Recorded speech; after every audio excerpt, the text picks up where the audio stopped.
Not yet. Stop. Okay. When we discuss the most prominent challenges that face our world, topics like global warming or the third nuclear war often dominate this conversation. What if I told you that there's another issue that deserves equal attention, but one that you may not have heard of? Click the screen, sorry. I'm talking about algae. Consider this. Only 2.5% of the Earth's water is fresh water, and a mere 0.3% of it is readily available above land. It's within this precious resource that billions of animals and plants find their home. Yet, our collective disregard toward its well-being has come at a staggering cost. In the span of just 50 years, freshwater wildlife has experienced a devastating decline by over 84%. If that's not alarming enough, among the 10,000 known freshwater species, we are witnessing an extinction rate of more than 20%. And the question becomes then, what is causing this ecological catastrophe? And your answer lies in algae blooms. Under normal circumstances, algae are just a regular part of the ecosystem. But when conditions become unfavorable or unbalanced, such as eutrophication, which I will talk about later, these algae can multiply rapidly, forming dense, visible blooms which produce toxins across the water body, as shown here. Let me take you to Qingdao, China, a city known for its famous beer, which also makes it Mr. Schmidt's favorite city.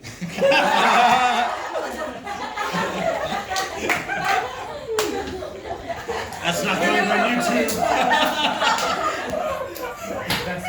In this city, just 20 years ago, algae blooms left millions of residents scrambling for fresh, clean drinking water. Emergency measures had been enacted just to provide the basic necessity of life.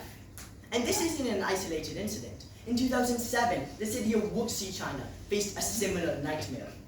And even beyond these immediate crises, the economic consequences of algae blooms are staggering. At present, algae blooms cause around $84 million of economic losses to the seafood, restaurant, and tourism industries every year. Additionally, the fishing industry has suffered a loss of $24 million, all due to algae blooms, which makes it imperative that we take action.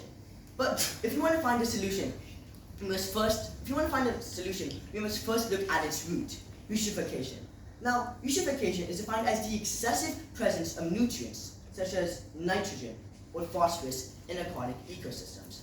Farming practices, such as the improper use of fertilizer greatly contributes to eutrophication, with around 75 million tons of nitrogen being added into our waterways because of fertilizer runoff. Now, the reason I told you this is because if you want to find a solution to algae blooms, the best way is by taking it down at its root. Just last month, I took on a project that aimed to reduce nutrient levels in water bodies surrounding the region of Yangtze.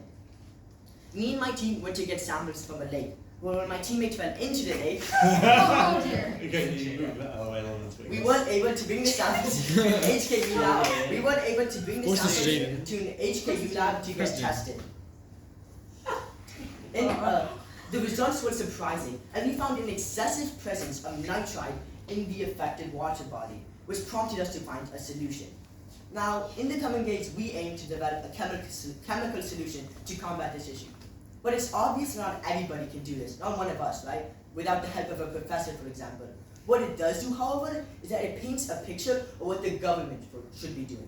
In fact, just 0.6% of the Minnesota River, the biggest river in the United States, was tested for nitrogen, highlighting that we as a community need to push governments to do what I'm doing to address this global issue, and not wait until the only thing Mr. Smith can drink is beer. In conclusion, algae blooms are a global environmental problem with far-reaching health, ecological, and economic consequences. It's imperative that we take action, that we raise awareness, that we allocate the necessary resources needed to address this issue. Through a collaborative effort, we can help protect our limited freshwater supply globally and help protect our future generations and give them a more sustainable future. Thank you.